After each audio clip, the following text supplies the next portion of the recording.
Hello, and welcome to another episode of Outlier Academy's 20-minute playbook series, where each week we sit down with an elite performer from iconic founders to world-renowned investors and best-selling authors to dive into the ideas, frameworks, and strategies that got them to the top of their field, all in less than 20 minutes.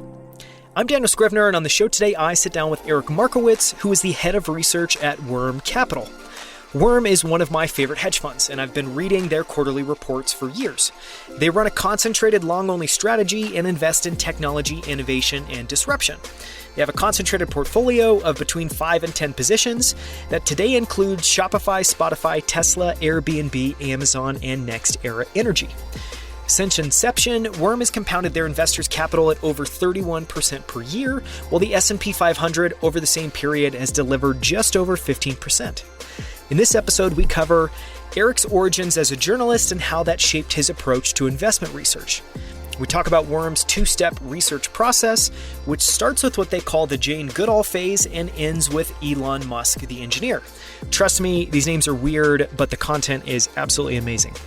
We explore why Eric focuses on slowing down the research process, as well as the rules and guardrails they use to ensure they get the best research outcomes. And we discuss the behavioral side of investing, how Eric thinks about it, and why it's so powerful in shaping investment results over time. You can find the notes and transcript for this episode at outlieracademy.com/99. To learn more about Worm Capital, visit wormcapital.com. You can also follow Eric Markowitz on Twitter at Eric Markowitz. That's Markowitz. With that, let's listen and learn to Eric Markowitz playbook. Eric Markowitz, thank you so much for joining me back on Outlier Academy. I'm really excited to have you on to dive into the playbook portion. So we're going to talk about how you approach research, the behavioral side of investing, a ton of stuff. So thanks for the time. So I want to start off this episode, for anyone that's listening to this, I highly encourage you to go and listen to the Spotlight interview where we talk about Worm Capital, where Eric's the director of research. I'm a huge fan of the firm. We talk about a bunch of how they view the world, the worm algorithm, the worm theory, a bunch of worm stuff, which will make sense when you listen to it. In this one, Eric, I wanted to start off first by talking about your background, because you have a super fascinating background in that you started your career in journalism, and now you're in, a similar but very different world of director of research focused on public equities. How did that happen? And what was that journey like? You'd be surprised. I mean, there's a bunch of ex-journalists working in this business, because I think actually the skill set, when you dig a little beneath the surface, they're pretty similar. And so just by way of background, I went to school in New York, went to New York University. I went for both journalism and business. And I always thought I could find some job where I could just get to research lots of different things. Because I think I have a bit of like maybe professional ADD where I just want to like learn stuff. And I'm just like, I get bored of, having to do the same thing every day. And so I always thought of, business journalism as, I was always fascinated with business because I think it's like a reflection of culture and sort of the changing attitudes of societies. And I was always interested in money and how money flows through culture and through individuals. And I was always fascinated with new technologies. And so my first, real reporting job out of college was I wrote about the intersection of business, technology, and culture. So I lived in New York. I wrote about technology companies. I wrote about like the people at technology companies. I wrote about what they were doing, how it was, potentially going to change the world. So I wrote, articles about self-driving vehicles, drones, lots of different sort of tech gadgets. I spent some time living in San Francisco and writing a lot about Silicon Valley-based companies. I got to know a bunch of investors and entrepreneurs. I was writing for a magazine called Inc. My last story there, just sort of to contextualize what I was doing, was the big feature cover story on Aaron Levy at Box, which is now a public company. I wrote about them when he was still private, and he was kind of building out a big mobile part of their business. So I was always just fascinated in sort of this idea of, we're living through kind of a unique period in time. I grew up before the internet, but like kind of during the internet. And I got to see how it was just fundamentally changing the world for both good and bad. I remember, partially when I first, went to college, I remember being so excited because that would enable me to get a Facebook account back when Facebook, you still had to have a college. It was so fascinating to me to be able to spend the first part of my career kind of on the ground level, a lot of these businesses, these like, big technology businesses, I always kind of knew that journalism to me was like this great opportunity to spend my 20s just going out traveling the world writing about cool companies. Like one of my favorite stories, like before I left journalism, was I went to Paris to go write about Taser. I'm actually a huge fan of them. That's cool.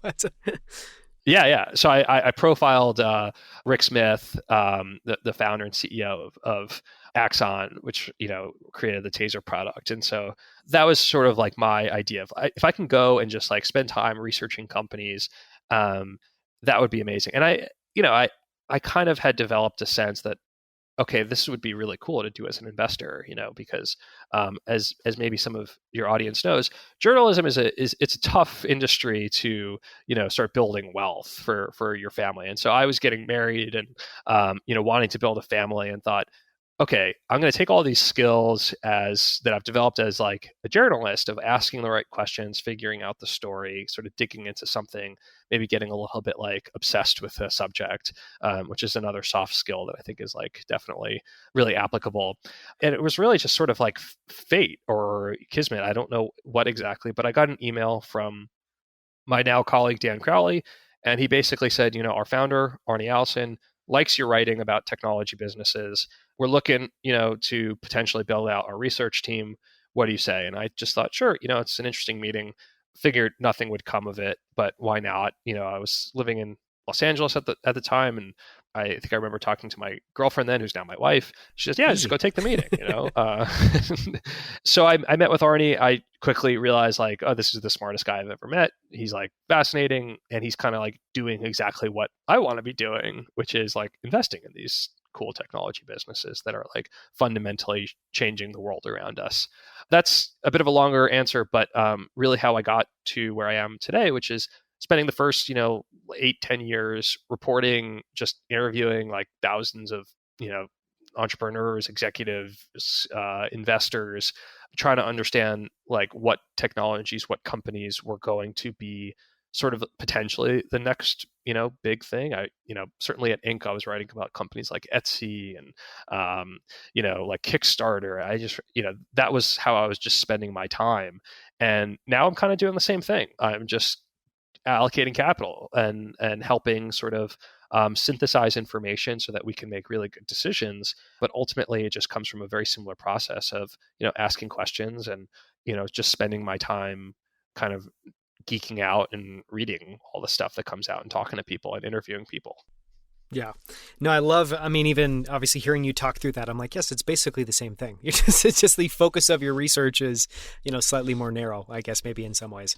Were you growing up, did you dabble in investing? When did you get interested in, I feel like, and maybe you haven't had this experience, but I feel like there's being interested in business and then there's being interested in investing. And I feel like they're mostly tangential and there's a little bit of an overlap, but it's not that much. What was your kind of avenue into investing and your curiosity there? Yeah, I think I remember in high school, there was like a student competition, and it was like a stock market competition. You were given, fake dollars. And I just remember thinking, I did it. And I think I'm not going to claim that I won. I remember winning, but who knows how memory works. I just remember being really excited by it, like by being really excited by this idea that I could go and through the fruits of my research and my like nerdy obsessions of just spending time on things, potentially be able to reap great rewards from it. And I didn't know anything about value investing. It took me much later in life to really discover a lot of sort of like the core readings that I think are necessary to really work in this business. But I think it was, to me, what attracted me to it, I was never like a sports guy. I mean, I played, but I wasn't very good. I was more of like a games guy. I loved games. I loved, games of strategy. I loved poker in high school. I mean, I was just like obsessed with poker. And I think I saw, a lot of similarities to investing, which was, you're playing against other people. If you make a few good decisions, your rewards can be really great. But it's a game where you don't have all the information. And so you just have to make good calculated bets. And I think that's kind of like initially what got me interested. So I want to talk about Worm's two-step research process. And partially because, as we were kind of brainstorming what we might cover, you kind of launched into, here's a little bit of our research process. And I just thought it was absolutely fascinating. And I think, one, just the way you were able to articulate it in terms of what you're doing at various different stages, but also just the fact that it's not hard. But, I think you have a unique approach. Can you talk about those two steps? And I won't give away what they are, but kind of the two steps in that process and how you think about that. We can talk about those two steps. And this all comes from Arnie Allison, our founder and CIO. His mind is way more interesting than mine. But the number one step of research is what he calls the Jane Goodall approach, which is you plant yourself on the hillside and you just watch the chimpanzees. And you don't have an opinion, and you just watch them, you take notes, you see how they interact with each other.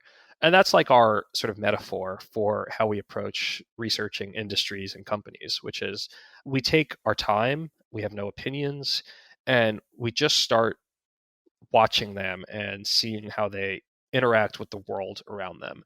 I think that the one thing that I've personally learned the most over the last, let's say decade of doing this now is like just this idea that it's so important to, while there's a big difference between like conviction and opinions. Conviction is great. Opinions are really bad because opinions will really screw you up. What's really important about this first step is just gathering the raw data. Just saying, okay, well, this company is doing this. This is how, this other company is doing it. This is how many customers they have. And you just start sketching out, quite literally, all the different companies in a specific industry that you're interested in. The next part of the research process is the engineering phase. That's what we call like the engineering phase, where we start like taking it apart and seeing actually how all these things work. So we just want to understand like the inputs and outputs of a business, really this idea of value proposition of like customers are exchanging capital for a product or service. What exactly is the product or service? How is it made? Where does it come from?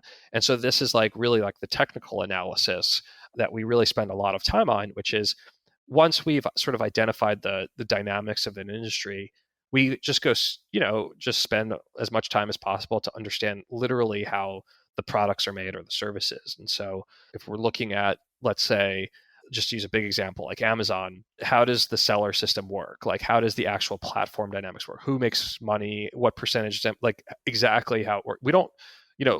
We don't care as much about like the high level profits, like how much Amazon is extracting, at the end of every quarter. We want to understand like the value proposition for the sellers on the platform, for really like the nitty gritty of it. So that's sort of like our overall framework, which is we call the two-step. It's the Jane Goodall, and then sort of the engineering phase, the Elon Musk, the engineering phase, take it apart and put it back together again.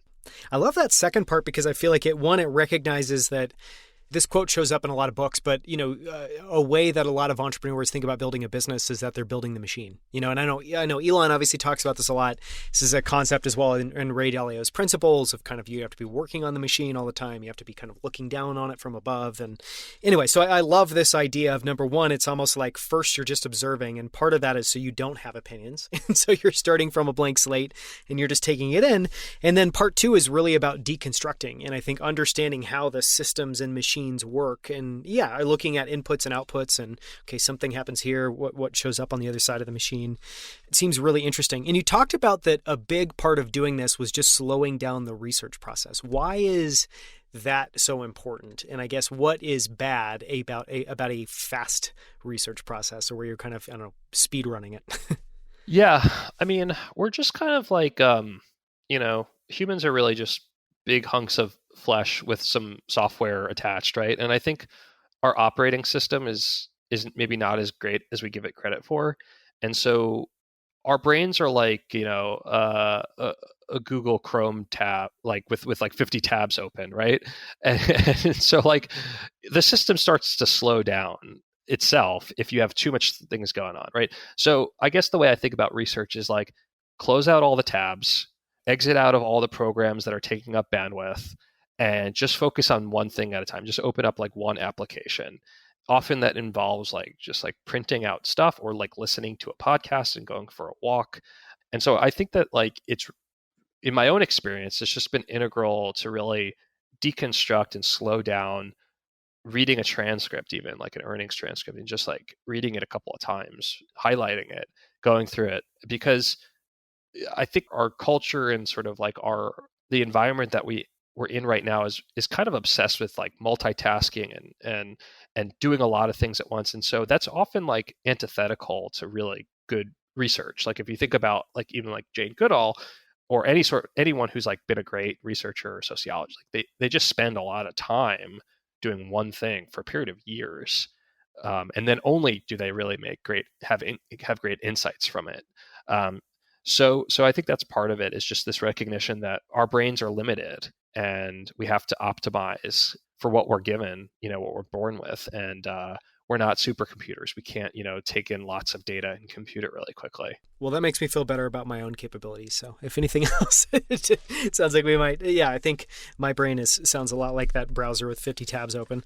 There may not be anything new here because you just talked a little bit about why slowing down the process is so important and, what that enables. But one of the questions I want to ask is, so you've now been doing this for a number of years, and I would assume you've obviously gotten better, or you've had some ahas, or you've had some insights in terms of, okay, what does good quality research look like, feel like, and so one of the questions I want to ask is just one, are there any big lessons you've learned or ahas? And then maybe, and that's kind of on the positive side. And then on the flip side, are there any rules or guardrails that you have, or anything that, I don't know, when something's happening, you kind of, your spidey senses go up and you say, okay, I don't do this, or this is not something to do. Yeah. I mean, I suppose like on the aha side of just like, I think for me, it's a recognition of how long it really takes to understand something. And even when you think you understand it, you probably need to spend more time with it. I think that like, just to borrow from some experience that I had as a journalist, I think that, you could read a story and you could say, wow, like that reporter seems to know, like, it seems like they know a lot about this subject. But if you really enmesh yourself in something for so long where you become so kind of obsessed with it and you think you know every in and out of something, you can read that same story by that same reporter and realize, oh, actually they're full of shit.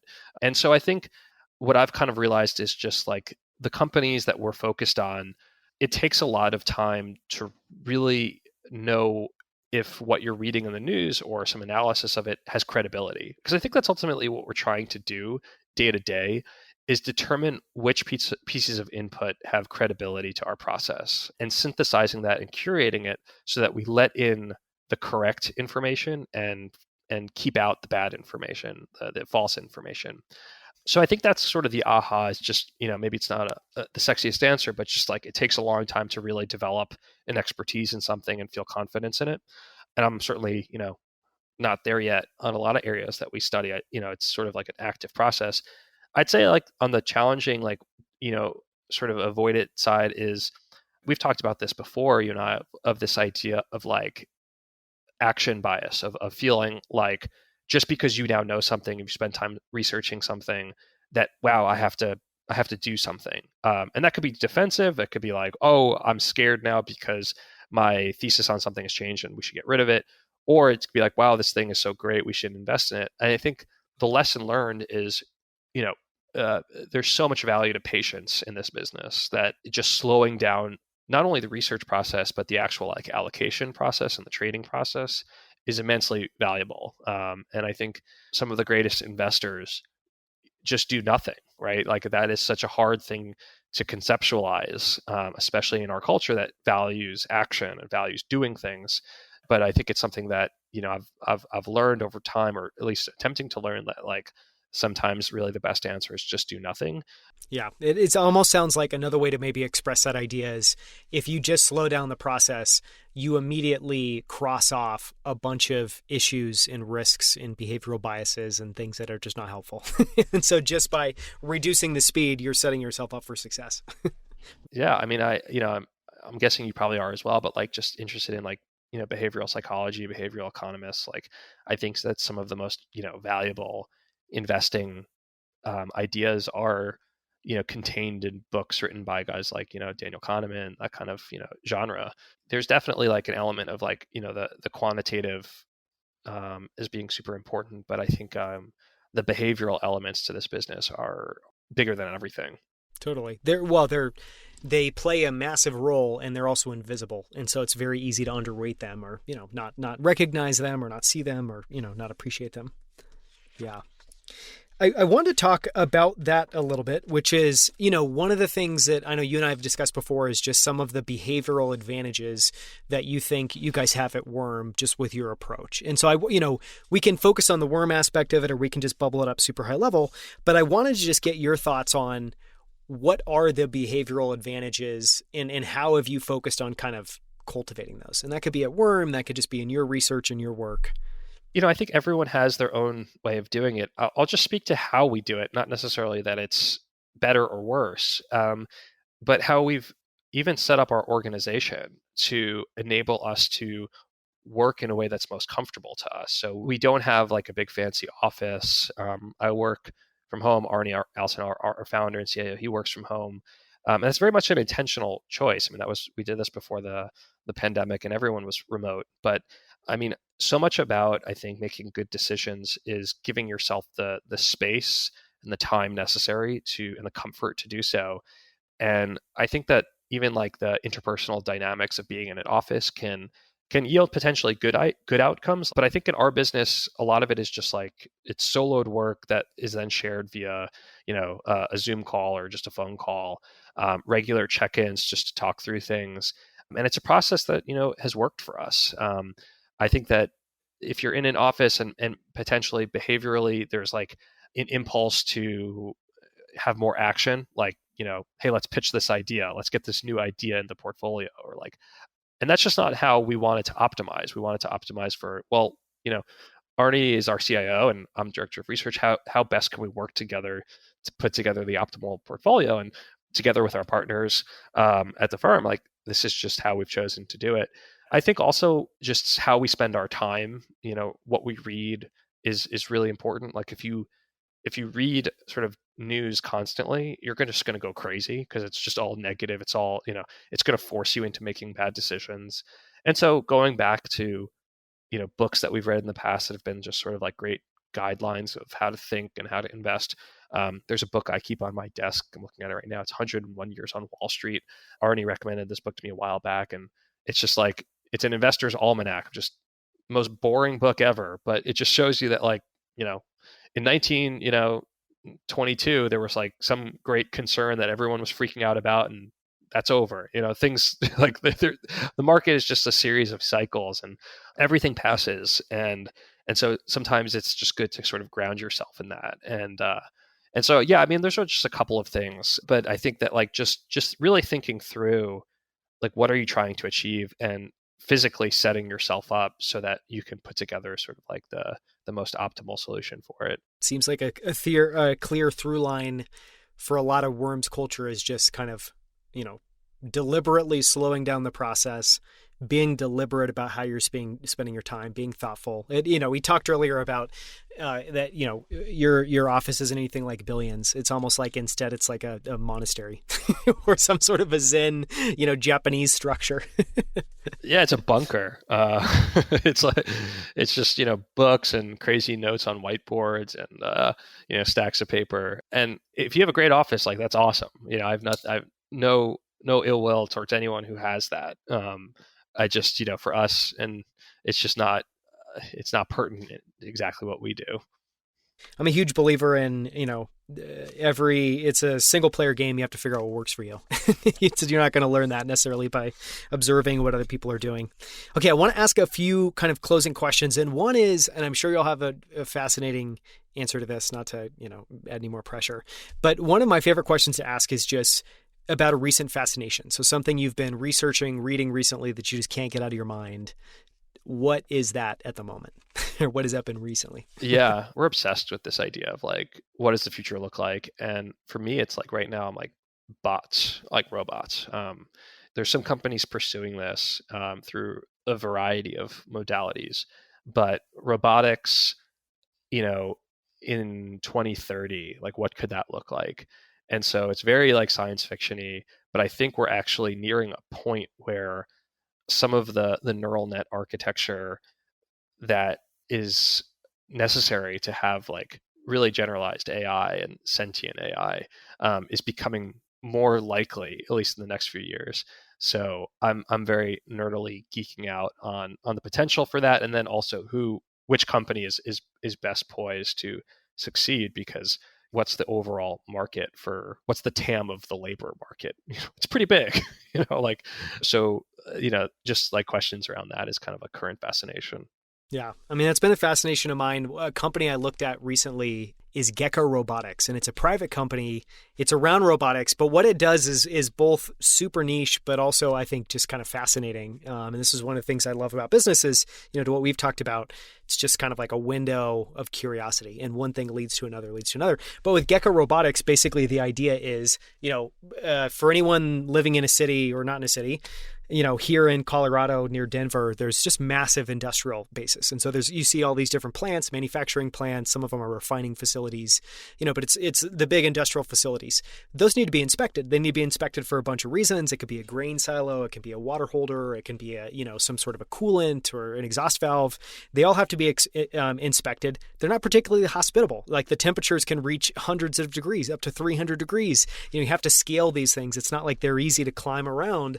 And so Gecko Robotics is like these tiny little robots that literally have almost like gecko feet, so they can stick to almost anything, but they basically will just crawl and loop around and be able to survey these structures in a way that, no human would be able to.